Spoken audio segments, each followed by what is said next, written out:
Hello friends and enemies, welcome to or back to Happy For Now. It's me, Isabel, here with my manga log and haul. Promise to do these monthly this year and I'm determined to stick with it, which means I do have to stay on top of my reading game. My goal is 15 a month. Did not happen this month and that's okay. We're not always going to hit 15, but we are definitely always going to be over 10. And that's exactly what happened in January. We are going to talk about my stats and then we'll go through everything I read and everything I bought in the month of January. So first up, my stats. Let's talk about it. I read 12 volumes and that was a total of 2,108 pages. That feels really good.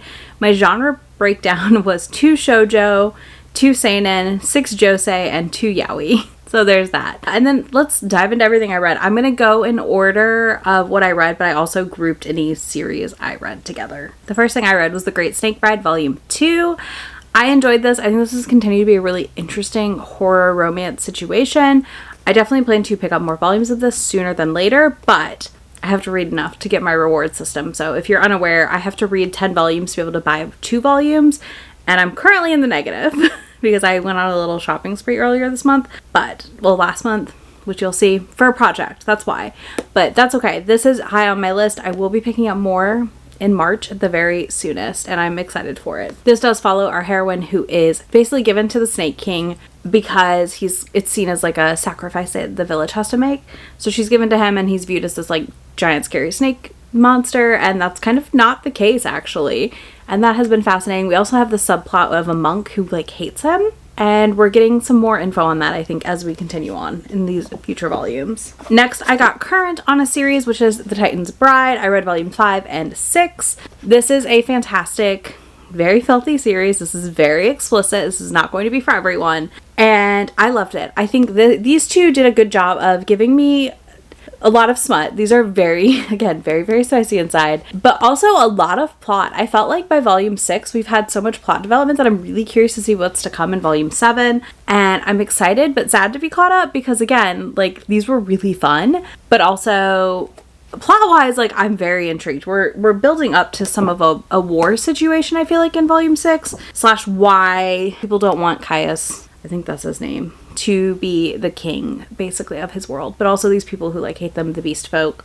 Like we're getting a lot of plot and this was really fun. Another series I got caught up on is Outbride Beauty and the Beast. So I read volume 5 and 6.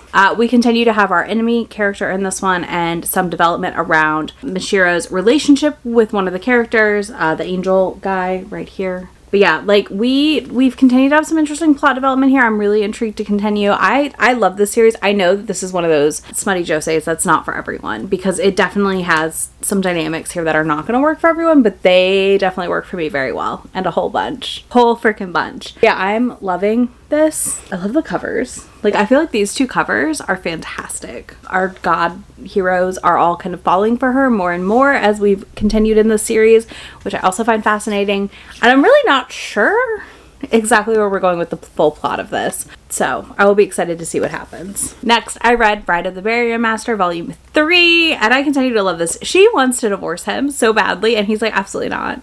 You're stuck with me. And I just think it's really funny dynamic. But basically he's like, I want to stay married to you. Like, that's not going to happen. And they're trying to he's trying to romance her kind of, and she's kind of like, absolutely not. Again, a very funny, very much a dynamic I love. And I'm definitely really, really excited to see where this goes because we also have in here someone that knew him as a kid, like that's had a crush on him for a long time, who's like very upset that they're married, and then finds out, oh my god, no, actually, hold up, you are super powerful, no wonder you're married. But again, there was a bit of a like, I don't understand why it's you and why it wasn't me and all these things, and it was like an oh crap when they find out she has like 2 things she can summon. Yeah, I continue to enjoy this. I think this is a fantastic continuation. I love the paranormally mix happening here also. So I'm pumped to read more in this series as it comes out. We have another steamship. I love my steamships, y'all. I read I Can't Refuse Us Volume 5, which has a time jump in it. So if you were curious how this was going to work out, there is a time jump in Volume 5 that puts us to the end of her debt repayment and reuniting some with our teacher S. And yeah, really, really intrigued. Basically, I finished this one. I was like, wait, crap. Now I have to wait. And I'm a little sad that I have to wait for Volume 6. But I really liked the jump forward and I liked how that was all handled. I felt like this was a lot of her being empowered sexually in a way that like we don't often see in manga, and I did enjoy that element immensely. Then my boys, we have The Other World's Books That Depend on the Bean Counter, Volume 5. I read a lot of Volume 5s this month. We continue their journey of being in love, like of a romance element here, and also him fixing the world's problems that he's landed in, and that's been really, really sweet and cute. Our knight hero has to run off on like a mission, and he is kind of working with the religious groups in the land to help fix some of the issues they're seeing. And that's been really, really cute, as well as him, like, talking to the princess that got, like, transported there randomly. Again, also very cute, very fun. This continues to be, like, a top-tier manga for me. This is definitely an all-time favorite, so I'm really, really excited. Next, I read Otaku Vampire's Love Bite. This is so silly. So this girl is a vampire, and she moved to Japan because she's an otaku. This is her neighbor who looks like the guy she has a crush on in this manga or anime series she loves. This is by our creator of Kami-sama Kiss, so I liked this. I do think this is not going to work for a lot of people. She is a bit aggressive, and he is very, very mean to her and kind of makes fun of her for being an otaku. And then we end with her at a host club situation and him kind of coming to save the day, and then we also meet another vampire. There's actually 2 other vampires we meet in this one. So I'm very intrigued to read volume 2. It's not like I'm not going to rush out and pick up more volumes, but it is on my list of like things I'll probably pick up in March. Now we have volume 6 of Fire in His Fingertips. We have moved forward a lot in the plot here. They are getting ready to move in together, and there's some dynamic with his little sister that she is kind of trying to help a little bit with. And that has been really interesting. I've really liked this volume. I thought it was fun. It continued everything I love about this series. Again, another fun, steamy time. Next, we have a one-shot, which is Home Office Romance. This is by our creator of Sweat and Soap. This is about 2 people who are neighbors in an apartment. He works from home, and it's set during COVID, and she is an archaeologist researcher, and it is so precious. I think this is one that if you like Sweat and Soap, you're gonna enjoy this. He's like a little weird engineering person, and she's like, you're cute, and like thinks he's handsome and all these things, and it's their bond as neighbors, and then moves into dating, and just, oh my god, it was so freaking cute. I will be revisiting this at some point, I'm sure.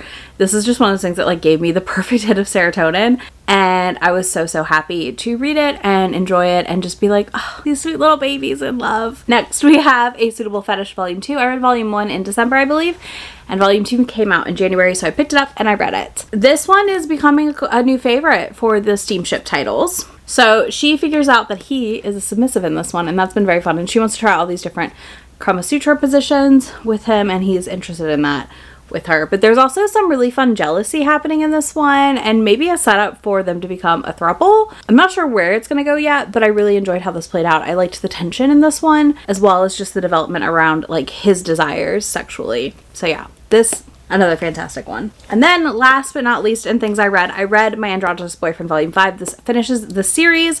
This does put me at 1 completed series for 2025. Oh, I need to mark, I did not mark that on my sheet, so I'm gonna do that later. Anyways, that's my brain realizing I didn't mark it. But yeah, so I finished this series. I liked Volume 5. I think it concluded nicely. I liked our jump forward with them at their wedding, and then after their wedding. It's precious. I just think they're sweet babies, and I love them. I don't know. I had a good time with this one. I love how much of a fangirl she is also, and then just him deciding that he's ready to move on from certain things and pursue his passions that are more backstage versus being in front of the camera around like makeup artistry and stuff. So I loved this, and I think it was a good conclusion. On that, let's talk about everything I bought this month, because we've got a stack. I did pick up the special edition Apothecary Diaries from Barnes & Noble this month. This does not count against my Read What You Own journey because I've already read it. So I just got the new cover because of course I did. Next, we have Sheep Princess in Wolf's Clothing. I have a volume 1 vlog coming. This is a volume 1. I wanted to pick up a couple of volume 1s that I was excited for that Shay read, and I figured why not do it now? So that's what I did. I'm very excited. This is a princess who's a little bit more aggressive with her wolf bodyguard, and apparently it's their romance, so I'm here for it. Next, we have Colette Decides to Die Volume 1. She basically flings herself into a well, but ends up as Hades' nurse, trying to help fix his affliction where he can't go in the sun. So she kind of goes back and forth between the underworld and her world. So I'm really curious about this one. I think it sounds really fun. It sounds like right up my alley, so very excited. And then last but not least in the volume ones is Firefly Wedding Volume 1. This is about a girl who is dying and ends up marrying an assassin, and it's their romance, and I don't need anything else. That's like my book nib. Okay, and then everything else I bought, we've already talked about, so I'm just gonna speed round it. We have Fire in His Fingertips Volume 6. I Can't Refuse S Volume 5 was a purchase this month. Titan's Bride Volume 6. A Suitable Fetish Volume 2.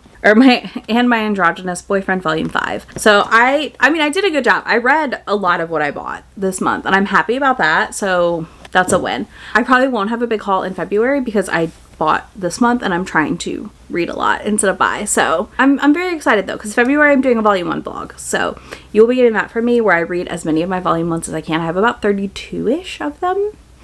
I'm going to shoot for at least 20. We'll see how many I manage. If I get through all 30, that'd be great. But yeah, that's the plan right now. I would love to know what manga you read and loved in January, what series you're like excited to continue for the new year, or if you finished any series already this month. If you don't want to do any of that, you can leave me a fire. We'll do a fire emoji in the comments. You can leave a fire emoji down there. I'll have links to all these for you down there, links to my friend anywhere on the internet that I am, and I will talk to y'all in just a few days. Bye! Already packing, come with me. I'm not really asking. We'll get away to a place where we don't know. About to see the world in action, what we can be. Life with no distractions. We'll get away. This is what we waited for.